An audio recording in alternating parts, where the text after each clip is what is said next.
பெண்கள் பாதுகாப்பு ரொம்ப ஸ்ட்ரிக்டா வச்சிருப்பேன்.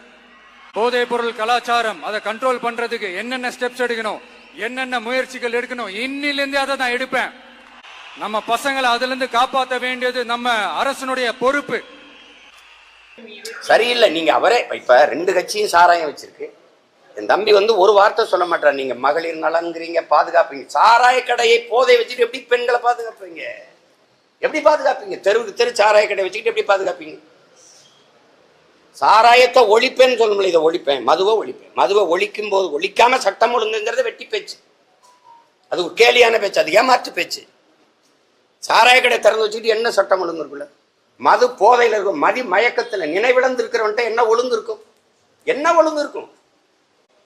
அதை நிறுத்த முடியல, அதை ஒழிப்பேன்னு சொல்ல முடியல. அப்புறம் நீங்க அங்க போய் கரூர்ல போய் பாட்டிலுக்கு 10 ரூபா 10 ரூபாய்ன்னு பாடுனீங்க. 10 ரூபா கூட்டி வித்துட்டாங்க, ஏத்தி வித்துட்டாங்கிறத சொல்றீங்க. சரி, நான் வந்தால் இதை ஒழிப்பேன் அப்படின்னு சொல்லணுமா இல்லையா? அதெல்லாம் கிடையாது. நானும் ஒரு இயல்பான ஒரு வாழ்க்கை வாழ்ற ஒரு சாதாரணமான மனுஷன்தான். நான் முன்னாடியே சொன்ன மாதிரி அது செய்வேன் இது செய்வேன்னு பொய்யான வாக்குறுதிகள்லாம் கொடுத்து உங்களை நான் ஏமாத்த மாட்டேன். எது சாத்தியமோ அது மட்டும்தான் நான் செய்வேன். இம்மிடியட்டா உங்க மனசுல ஒரு கேள்வி ஒண்ணு வரலாம், அப்ப சாத்தியம் இல்லாததை செய்ய மாட்டாங்களா, செய்ய முடியாதா அப்படின்ற ஒரு கேள்வி ஒண்ணு வரலாம்.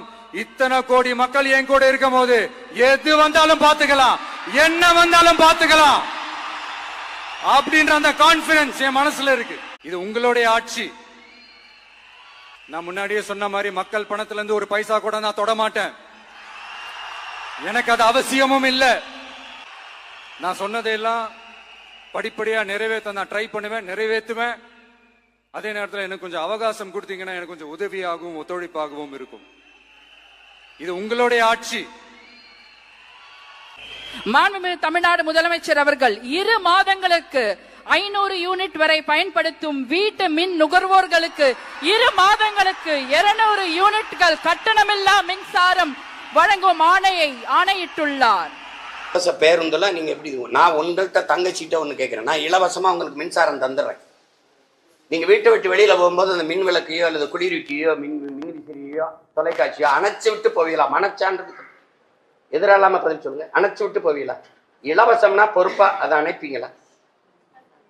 எவ்வளவு பொறுப்பற்று பயன்படுத்துவீங்க? அப்ப இலவசம்னா அது எப்படி கவனக்குறைவாயிரும், பொறுப்பற்று போயிடும். பொருளின் அருமை தெரியாத தங்கச்சி, பொருளின் எது ஒன்றும் அதான் சொல்றாங்கல்ல, தாய்ப்பாலும் தண்ணீரும் மலிவா கிடைப்பதனாலேயே நீ மதிக்க மாட்டேங்கிற. பூமி உன் காலுக்கு கீழே மிதிபடுவதாலேயே அதன் அருமை தெரிய மாட்டேங்குது. நீ மதிப்பை எதை மதிக்கணுமா மதிக்க மாட்டேங்கிற, அதை மிதிக்கிற. நீ எந்த பொருள் இலவசமா இருக்கணும்? அறிவை வளர்க்கும் கல்வியும் உயிரை காக்கும் மருத்துவம் தான் தரமா எல்லாருக்கும் சமமா இலவசமா இருக்கணும். நீ அறிவை கொடு எனக்கு, அதுக்கப்ப வேலையை கொடு, நான் பழச்சுக்கிறேன். சீமான எல்லாமே கருத்தாக தான் பேசுகிறாரு, ஆனால் யாரும் வாய்ப்பு கொடுக்க மாட்டேன்றாங்க. அவர் கேட்டதில் என்ன தப்பு இருக்குது? கரெக்டாக தானே கேட்குறாரு. இதுக்கு யாரும் பதில் சொல்லுங்க பார்க்கலாம். அவர் திராவிடம் தமிழ் தேசியம் ஒண்ணுங்கும் போதே அவருக்கு தனித்த பார்வையோ ஒரு திட்டமோ இல்லை. உங்களுக்கு அது புரிஞ்சுக்கணும். சினிமா வேற சித்தாந்தம் வேற, ரெண்டையும் போட்டு குழப்பிக்க கூடாது. உங்களுக்கு விளங்குதா? அவர் இப்போ இங்கே இருக்கிறவங்களே அதிமுக ஊழலை எதுக்குறீங்கன்னா, அதிமுக ஊழல் கட்சின்னா அந்த ஊழல் கட்சியில் அமைச்சராக இருந்தவங்களாம் இப்போ கூட இருக்காங்க. அதிகபட்சமாக அதிமுக உறுப்பினர்கள்லாம் இங்கே இருக்கிறாங்க. அப்போ அதிமுகவின் இன்னொரு கட்சி நீட்சி மாதிரி தான் அது இருக்குது. அதே திராவிட சித்தாந்தம், அதே ஐயா ஈவேரா வச்சுக்கிறீங்க, அதே ஐயா வேற எங்கள் அண்ணா வச்சுக்கிறீங்க, அதே ஐயா எம்ஜிஆர் வச்சுக்கிறீங்க, இப்போ அம்மா ஜெயலலிதாவும் சேர்த்துக்கிட்டீங்க. அப்போ அந்த கட்சி அது என்ன செய்து தாலிக்கு தங்கம்னு அம்மா அறிவிச்சாங்க. அரை பவன் நீங்கள் 1 பவன் கூட்டியிருக்கீங்க. ஏன்னா 10 ஆண்டு ஆயிடுச்சுல, கொஞ்சம் டெவலப் ஆயிருக்குல்ல, வளர்ந்துருக்குல்ல. இவர் போன தடவை 1000 கொடுத்தாரு ஐயா ஸ்டாலின். இவர் ஐயா எடப்பாடி நான் வந்தால் 2000 கொடுக்குறேன். இப்போ அவரும் 2000 சொல்லிட்டாரு. அப்போ நான் நீங்கள் 2 பேர் 2000மா, நான் 2500. உங்கள ஒருத்த மாதிரி தான், உங்க குடும்பத்துல ஒருத்த மாதிரி தான், உங்க புள்ள மாதிரி தான், உங்க மகன் மாதிரி தான், உங்க அண்ணன் மாதிரி தான், உங்க தம்பி மாதிரி தான். அப்படிதான் நான் உணர்றேன். நீங்களும் என்ன அப்படி நினைச்சதுனாலதான் சினிமாவில் எனக்கு ஒரு மிகப்பெரிய ஒரு இடத்த ஒன்று கொடுத்தீங்க. அதையெல்லாம் விட்டுட்டு உங்களுக்காக நன்றி கடன் செலுத்துறதுக்காக அரசியலுக்கு வந்த உங்க விஜய, இந்த விஜய, நீ வா விஜய், நாங்களா இருக்கோம், பாத்துக்கிறோம். விஜய் தம்பி நீ வா, நாங்க இருக்கோம். விஜய் தம்பி நீ வா, நாங்க இருக்கோம். அண்ணா நீ வாடா, நாங்களா இருக்கோம். நண்பா நீ வா, நண்பா நாங்களா இருக்கோம்னு சொல்லி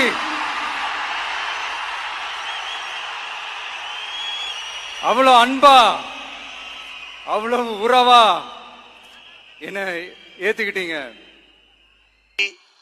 உங்களுக்காக உழைப்பதற்காக என் சொத்துக்களை விட்டுட்டு எல்லா வழியும் தாங்கிக்கிட்டு எல்லாத்தையும் விட்டுட்டு உங்க விஜய், உங்க அண்ணன், உங்க தம்பி வந்திருக்கேன்.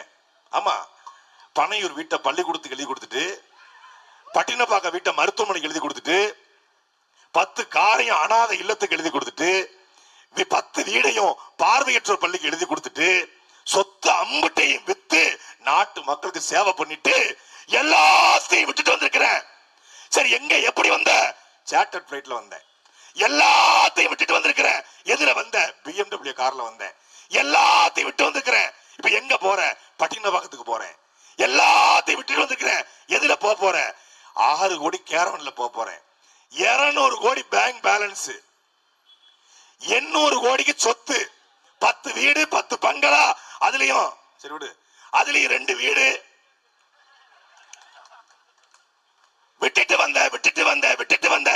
என்னடா வீட்டை விடல, பள்ளிக்கூடம் விஜய் சிபிசி ஸ்கூல் அதை விடல, ரியல் எஸ்டேட் நிறுவனம் அதை விடல, அந்த பக்கம் பார்த்தா வட்டிக்கு விடுறாப்புல. யாரு? பொண்டாட்டி கிட்ட, மகன் கிட்ட, அப்புறம் வந்து அப்பா கிட்ட.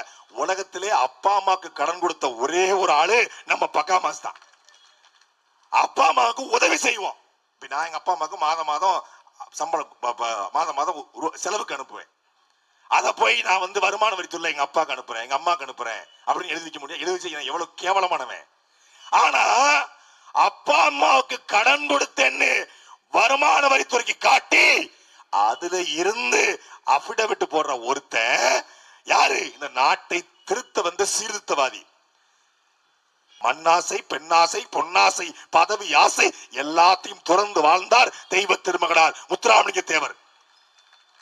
அதே போல மண்ணாசை, பெண்ணாசை, பொன்னாசை எல்லாம் துறந்து கல்யாணமே முடிக்காம வாழ்ந்தவர் எங்கள் தாத்தா காமராஜர். கல்யாணம் முடிக்காம வாழ்ந்த காமராஜர் எங்க?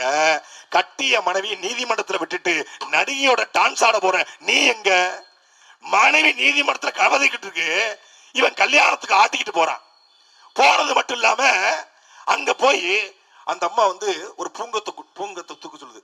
மாலா வடிவேல் போவார்ல, மாலா அப்படின்னு அப்படி போறான் பின்னாடி. அது கடைக்கன் பார்வைக்கு பதறாப்புல. இவர் பிக் பாஸ், பக்கா மாஸ், கேரியருடைய உச்சம். அந்த அம்மா பூனைக்குட்டி மாதிரி பயன்படுத்திட்டு இருக்க அவரை.